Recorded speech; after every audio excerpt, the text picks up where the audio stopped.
They have already filed so many cases to those who are found to be culpable of these violations. Okay. Thank you very much, Mr. Speaker, Madam Sponsor. The Filipino people deserve to know who the politicians, who the contractors, and who the engineers are that profit from overpriced and ghost projects while communities drown in floods. It is no longer enough that we admit there is SOP. It's time to name names, revoke licenses, and put people in jail.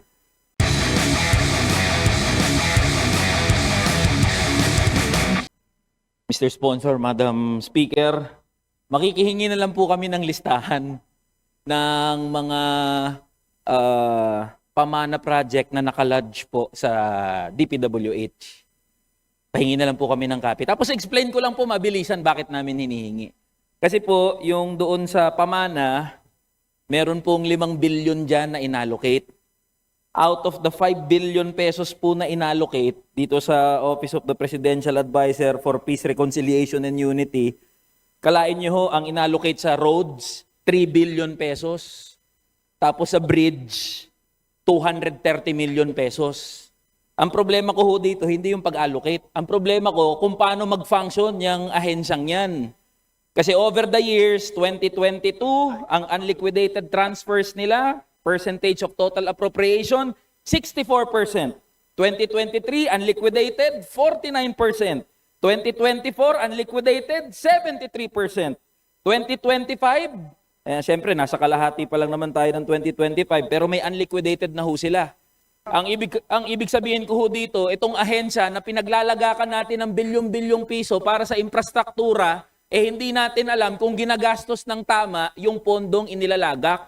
Kaya po ang gusto natin, ibigay na lang sa DPWH. Kasi ho, sa DPWH, at least naka-line item. Dito sa OPA Pro, hindi natin alam kung saan yan napupunta. At I feel very strongly about this dahil itong ahensya rin po na pinatutungkulan ko, they are reporting 100% implementation completed. Pero hindi po totoo yun on the ground.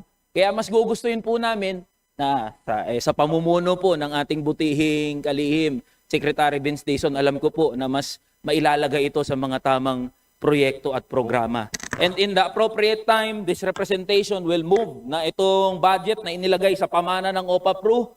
Nandito po ang ating chairperson ng appropriations. I will present po na sa halip na ilagay po doon sa ahensyang yon, ilagay na lang po natin sa ibang ahensya na mas magagamit yung pondo na inilalagak. Pera po natin yan. So yun lang po. Thank you po, Mr. Sponsor and Madam Speaker. Maraming salamat po.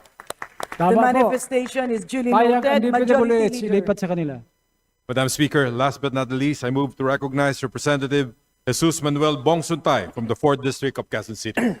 The Honorable Suntay is recognized for his interpellation and subsequent motion to terminate the period of debate and interpellation. Thank you very much, Madam Speaker, Mr. Sponsor. The major programs of the DPWH have recorded a disbursement rate of below 80%. The highest disbursement rate recorded during this period is 74.8 from flood management program. But this should not be taken at face value. Dahil as we have seen and made aware of, this is not an indication of efficiency, but rather high level of corruption, as we have now been made aware of. So, Mr. Sponsor, Madam Speaker, in view thereof, what is the vetting process being used by DPWH to institute, especially for vital infrastructure projects? Paano natin pinaprioritize po? At paano natin ini-ensure na yung mga prioritize natin kayang gawin at kayang tapusin at hindi umaabot ng phase 10?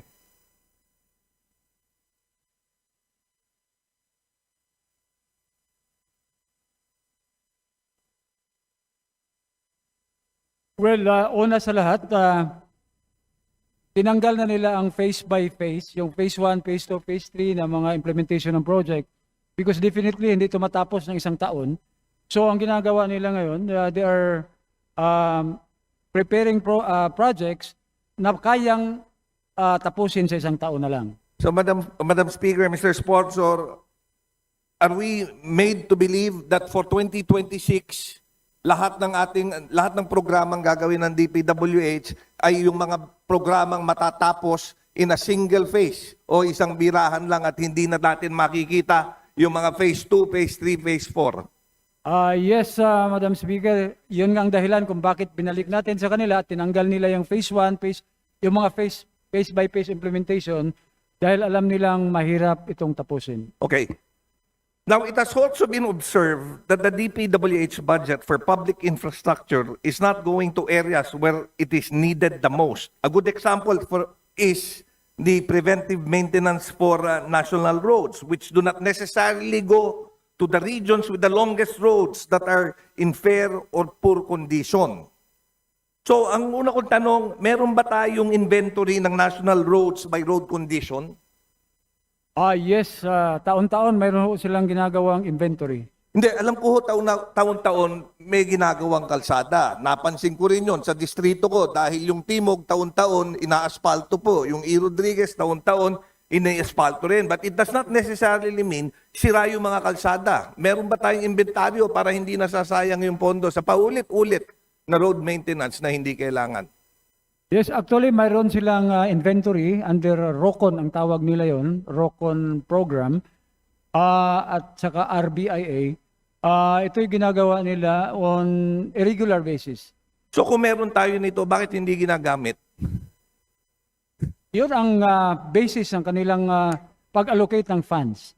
It is based on the ROCON or the RBIA result. As I mentioned, Madam Speaker, Mr. Sponsor, as I mentioned, there are roads na paulit-ulit na inaaspaltuhan kahit hindi kailangan. Now, if totoo na ginagamit po yung sinasabi nyo, bakit po nangyayari yung paulit-ulit?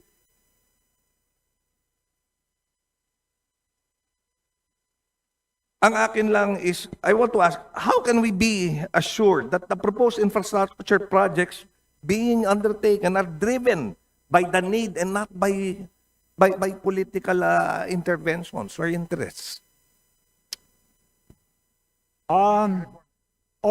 Because they are implementing reforms now, definitely, sa sunod na mga budget na isusubmit nila sa atin, ay talagang inaral at walang political intervention ho na mangyayari. Okay. Mr. Speaker, records of the Budget Amendments Review Subcommittee show that 255.5 billion was deleted from DPWH to create fiscal space for institutional amendments. Now,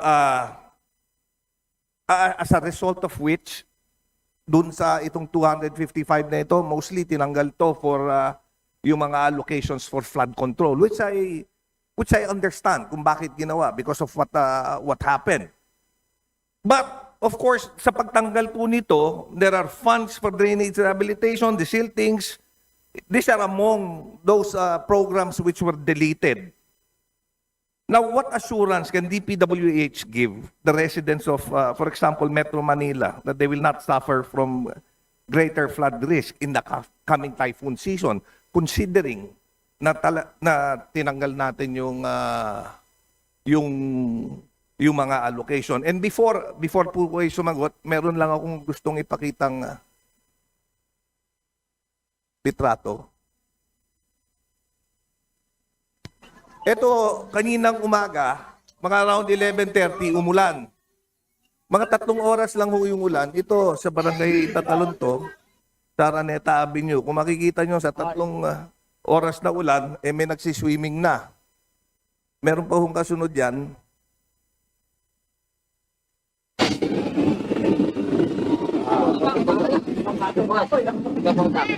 Ito rin, may bangka na po na ginagamit in 3 hours time.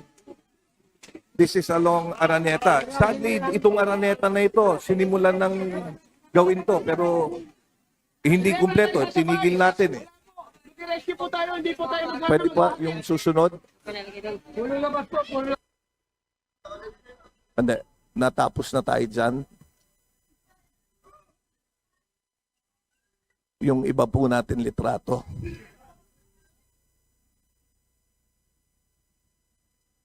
Well, okay, makikita niyo po. Ito, in just 3 hours. Yung susunod po, gusto ko lang makita yung sa Mother Ignacia at sa Timog.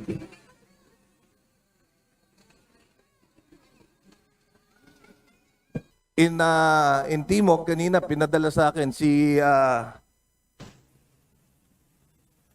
this is in Mother Ignacia. Ito yung nabanggit ko, coming from EDSA. Mother Ignacia to Sumner Avenue in 2 hours time. Si chairperson, MPRCB chairperson, Lala Soto, also at around 11:57, nag-message siya sa akin, sending me a picture kung ano na nangyari sa harap ng MPRCB, which is along Timog.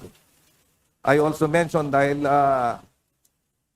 during the 18th Congress, napaayos po natin yung Timog, napataasan, napagawa yung culvert doon pero hindi natapos from Burger King hanggang Quezon Avenue. Na ang nangyayari ngayon, nagiging embudo po, which resulted kaya doon sa may area ng MTRCB nagbabaha. But because tinanggal natin yung allocations for flood control, hindi natin nasolusyonan yung problema. This may look like a parochial issue, but this is actually now, it has become a policy issue now dahil tinanggal natin outright lahat ng flood control allocation. So it's no longer a parochial issue. Ang kailangan ko malaman, how will we address this problem now? Dahil buong taon tatanggalin na, wala tayong allocations for these things. And our residents will continue to suffer. Well, Madam Speaker, Your Honor, in 2026 budget, mayroon tayong allocation for drainage maintenance. At mayroon namang equipments, mga dredging equipments, ang ating Department of Public Works and Highways. Kaya nilang linisin yung mga silted drainage at saka silted waterways along that area.